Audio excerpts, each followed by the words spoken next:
This thing on? Self-recording like a mad dog. I remember where I was when I first saw the Momentum surf movie. I was at a mate of mine, James Lewis's house, and he showed me it.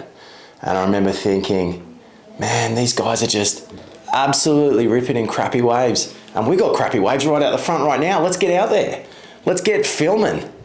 And maybe subconsciously watching some of Taylor Steele's old movies from when they first came out and seeing the handheldness of them in that style definitely influenced us becoming cameramen, and which has been my career. And in recent times, unbelievably, I've been lucky enough to start hanging out with Taylor Steele because of his festival that comes here. Sessions Festival, it's in its second year now. And last year I just proposed to him and said, hey, can I do an interview with you, man? Like, this is my hero, Taylor Steele. He agreed, and after a couple of years, he's become a really good mate, and what a fantastic character, and anyone who knows him knows just how humble and awesome this guy is, let alone the fact that he's basically carved a pathway for so many surfers and musicians over his career. And I got to ask him about Sessions Surf Festival, but not only that, a couple of other sneaky questions about filming and just other stuff around social stuff. I really want you to check it out. It's about 16 minutes worth of unbelievable times.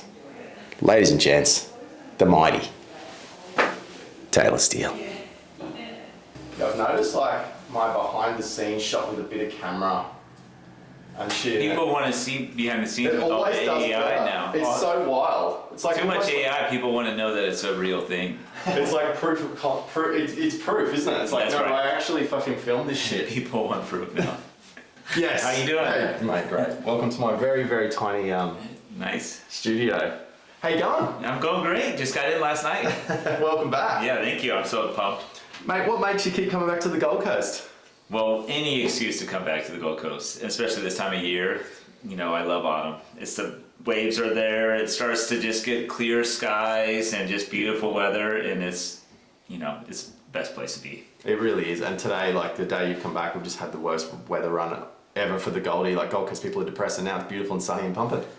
Yeah, everybody's complaining, and it looks beautiful to me. Was this part of the Sessions marketing plan? That's right. That's right. We'll bring the weather. So what's happening this week, mate? What are we looking forward to? Yeah, it's year 2 of our festival, and we've changed the name to Sessions, and it's going to be bigger and better. We have a big music element this year, and that's part of the change, and the whole inspiration is to elevate everything in it. And so Dope Lemon and Babe Rainbow and a whole bunch of killer bands are playing on Saturday.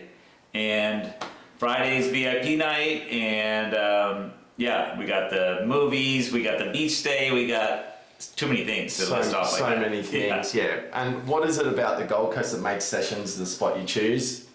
Yeah, you know, the idea for the whole festival was to add value. And, you know, when I think of the Gold Coast, I think of incredible surfing, top athletes, but I wanted to bring more arts in that side of it. And it's the same reason we did it in Encinitas, is like the same vibe. We got great waves, not as good as here, but we have great waves and a lot of great athletes, but not as much art and culture. So it's like, let's bring that part of it and then make a great beach day and have music down there and just try to just add value. And you do add value because so much of it is either free or there's so much free information, even when you do your class and all the info there. It feels like a real giving back exercise what you're doing with this.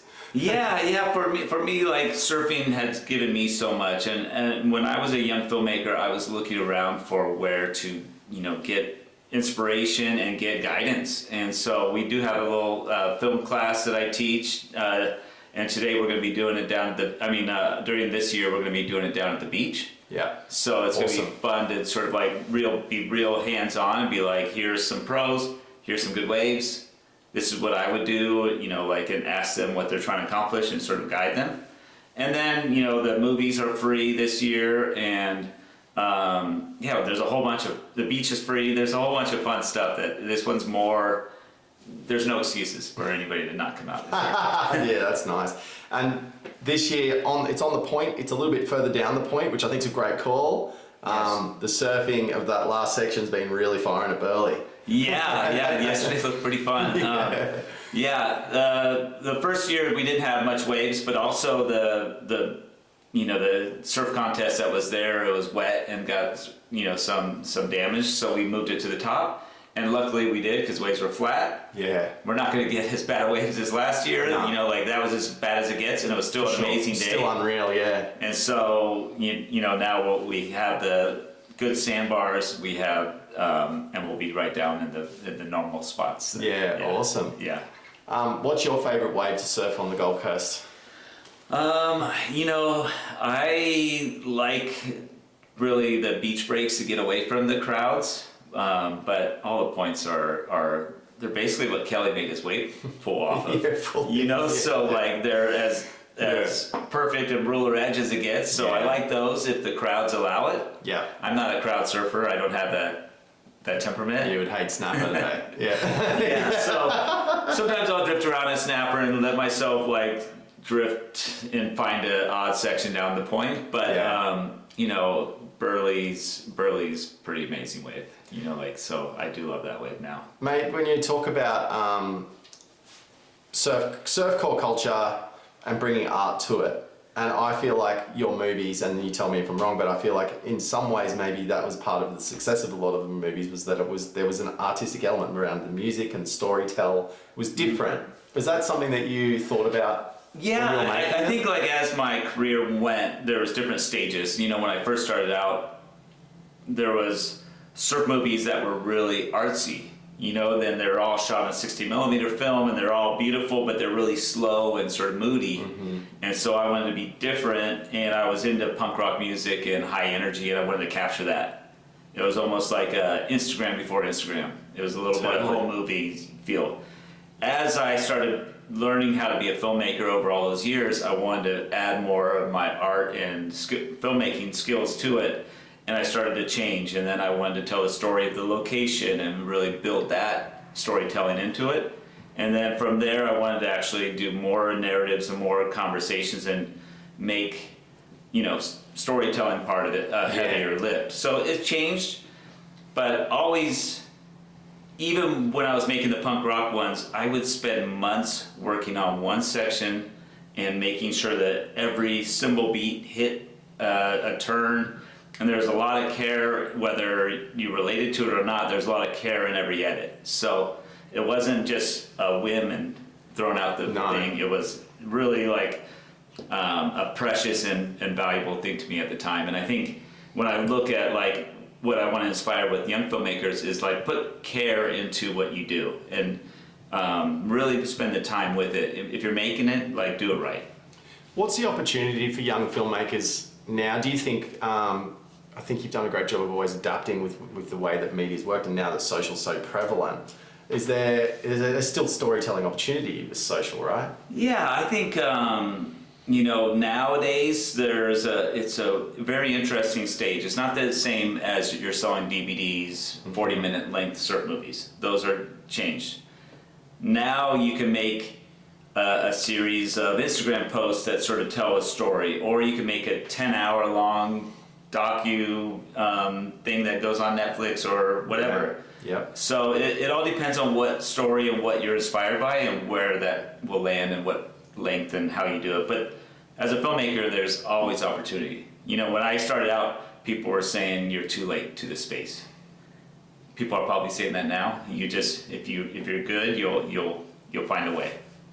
There's always going to be someone that says you're too late to the space. Yeah. Isn't there? There is. But then there's always someone that's the other way. Fuck that. I can make it work. Just do it and then figure it out. The more you do it, the better you get. Yeah, and you know, I'm probably very similar age to you, and I think I grew up before pre-internet making videos and VHSs and all that kind of thing. And now I've gone so deep dive into social only because I see so much opportunity in it. Yeah. And the immediacy, even though we're talking now, people will watch this later today. It's pretty cool though. Yeah, there's really, you know, you find your sort of what inspires you, and that's the whole point, is like if you're inspired by it, other people will be inspired by it. So just start using that as your real template. Don't be that's like nice.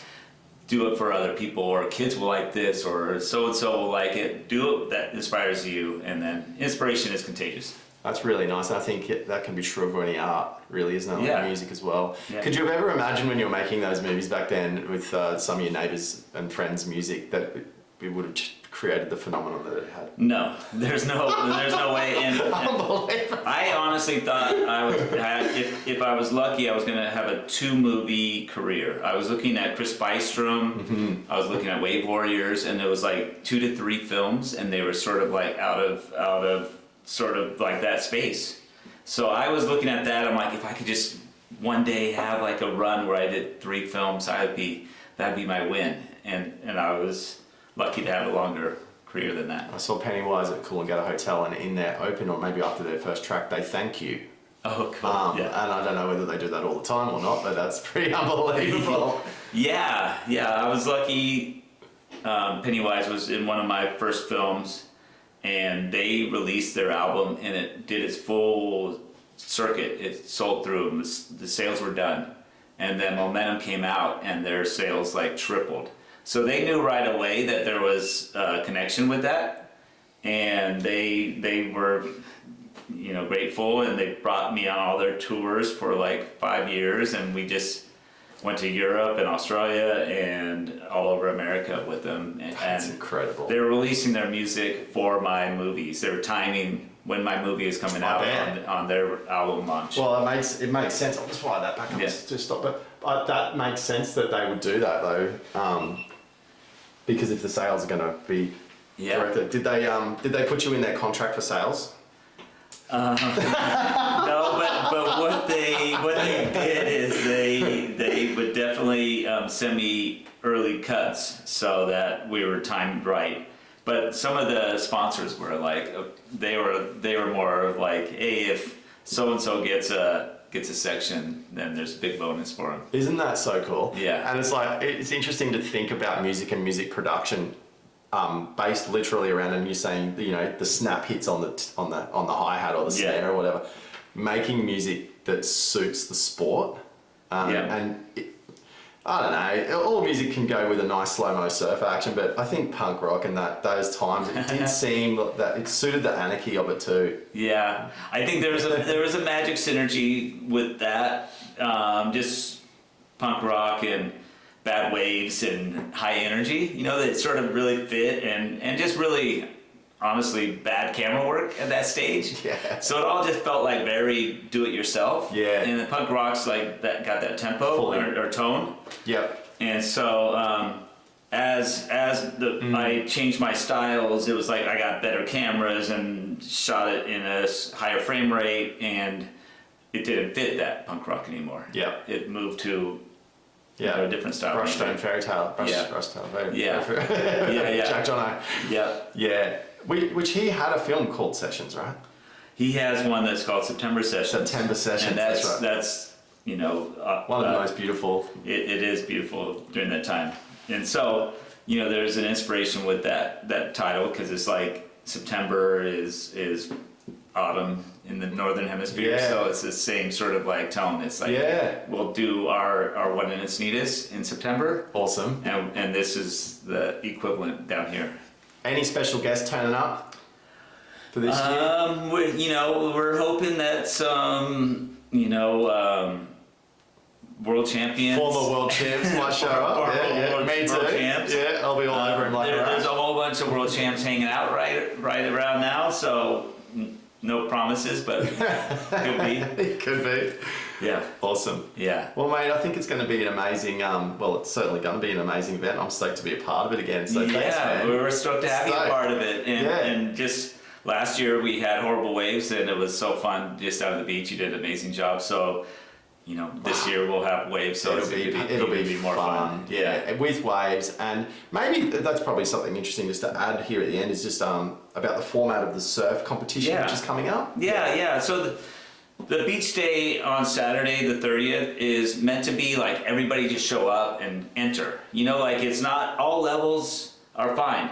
There's going to be a couple pros probably, but there's definitely a bunch of non-pros on the very low end of things. And you start out on a quad. There'll be boards down there. You can borrow some stuff if you don't have it. And half the heat makes it. So the 15 people make it. 15 people make it. You just need like a 2.3 or whatever. You're probably making it through that heat. And then you keep going and you go tri-fin and twin and then single fin. And half the heat makes it. So it's meant to be fun. You're down there, participate, then go have some beers and drinks at the beer garden, watch some amazing bands later. It's going to be just a really fun day. And the whole concept was, a lot of times we go down and we watch the pros do these pro contests, and that's a lot of fun. But this is meant to be like the community contest. Everybody just join. Yeah, we spoke to the Bolter guys the other day. They're pretty excited about it. It must be nice for you to sit back when this starts taking place, and it's only been 1 year, and I imagine this year's going to be much bigger and better, but to sit back and see it go down, it must be a fulfilling thing. You know, like it's one of those things you were just mentioning earlier. Like you start with an inspiration that's yours, and hopefully it inspires other, and it starts taking on its own life. And that's what we want from this festival. That's a nice end. That felt like a natural end, Aiden. Thanks, man. Yeah, awesome. I can't wait. Yeah, I'm so stoked, and the weather's on. Yes, it's gonna be a fun week. If you're looking for waves, the mighty Tugan just here, it's probably pumping. Yeah. I know it's legit though. I think it is. Okay. All the boys have been saying that the alley's really cooking too. Yeah, it is. It seems like that last little bit